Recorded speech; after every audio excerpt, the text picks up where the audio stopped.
G'day Spurs fans, it's Paul Hotspur Hippie here, the only psychedelic soccer show on the internet. I don't know how Sean Butler walks around like that. He looks tiny, but maybe he's got strong arms. He's a big strapping lad. My arms are only puny, so I've got to hold the camera down here. So it's the international break still.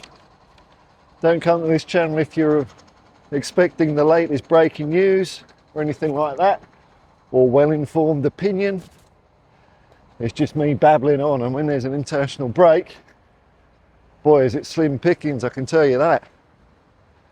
I mean, it's quite rough for the streamer, all these breaks, but I imagine it's even worse when you're just watching stuff and you're expecting that latest breaking news, and you just get some barely functioning member of society walking along rambling. Well, what have we had in the last couple of days?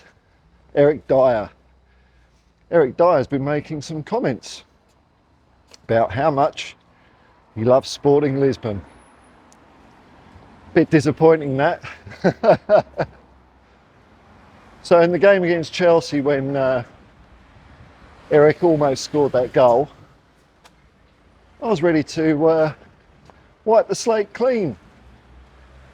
Everything you didn't do in the past, Eric, all is forgiven. Because of that one magical moment. He had me, I was that close. And then he goes and says what he says about Lisbon. So my understanding is, he's getting paid about £85,000 a week to professionally play his football for Tottenham Hotspur, a team that he's been with for not far off 10 years.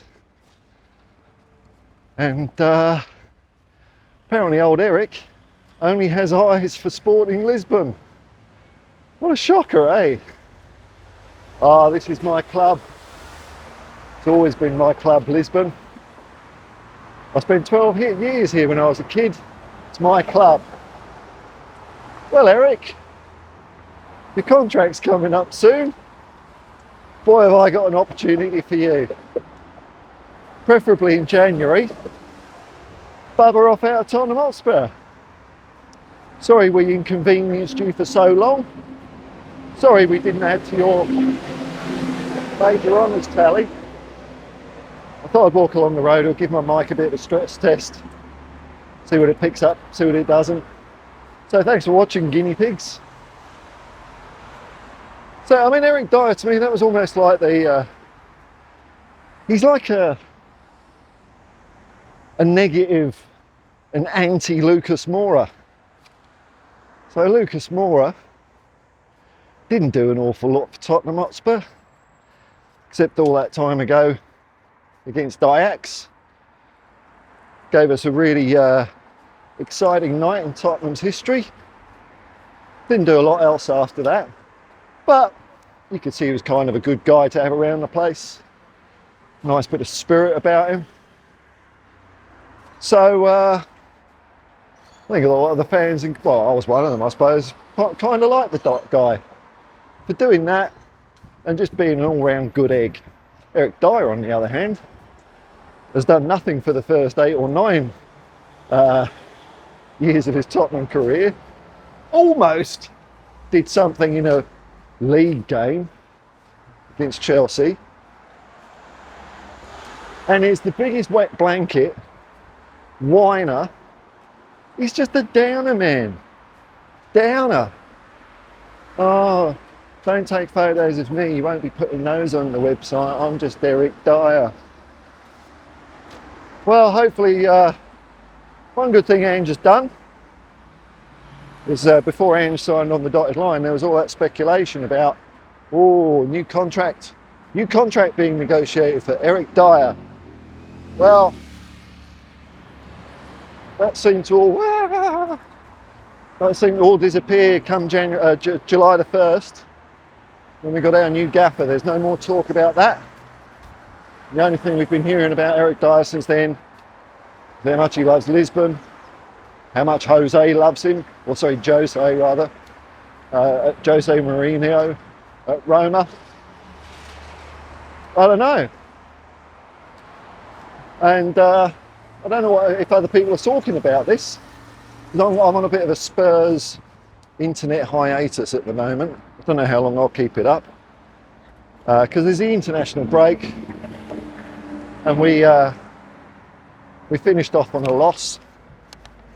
So I don't think they're ideal conditions for anyone to be streaming, you know, hours a day. What are you going to talk about?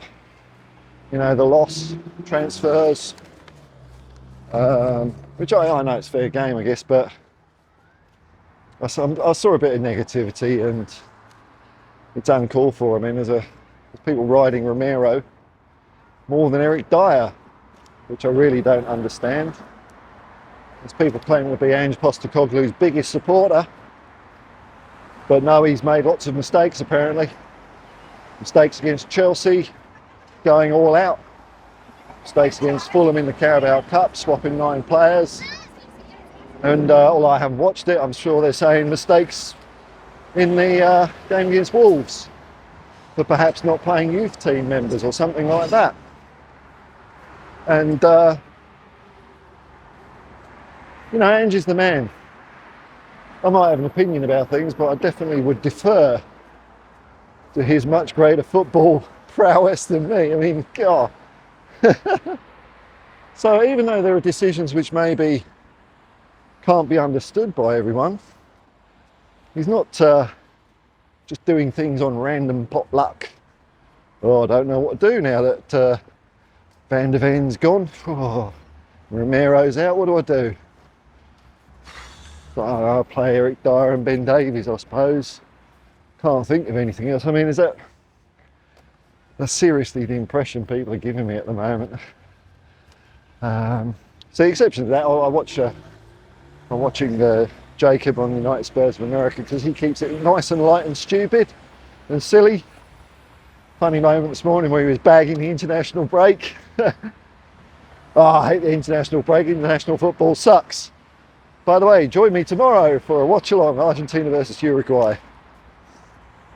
And really, the only thing I'm hoping out of that game is that Romero doesn't kick Bentancur in the knee.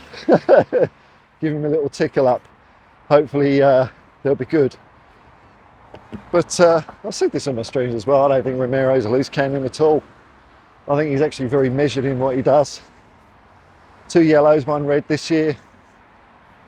That's not the Claymore mine on a hair trigger that everyone's portraying him to be. And 2 more games and he comes back. Next game we can possibly get Udogie back. We'll lose Basuma. I fancy the Villa game though, I really do. I don't think they're that crash hot away from home. And I think hopefully Tottenham Hotspur, by far the greatest football team the world's ever seen, it's got its arse into gear a little bit. But you never know. I'm still positive about the season though, because we've just had all the bad things happen at the same time. And it's up to us to deal with that now. But we know there's an end in sight. You know, players coming back from suspension. January isn't that far away. From Maddison and Van de Ven's not far. And then we can get cracking again. Still in the title race. Still 2 points off Manchester City. Things are looking good. And I'm nearly at the shop, didn't know. I just thought I'd turn the camera on because I'm a bit... Something I usually have in my mind is one of my favourite bands is Talking Heads. In the song Psycho Killer, David Byrne says, "Why, when I have nothing to say, my lips are sealed. Why say something once? Why say it again?"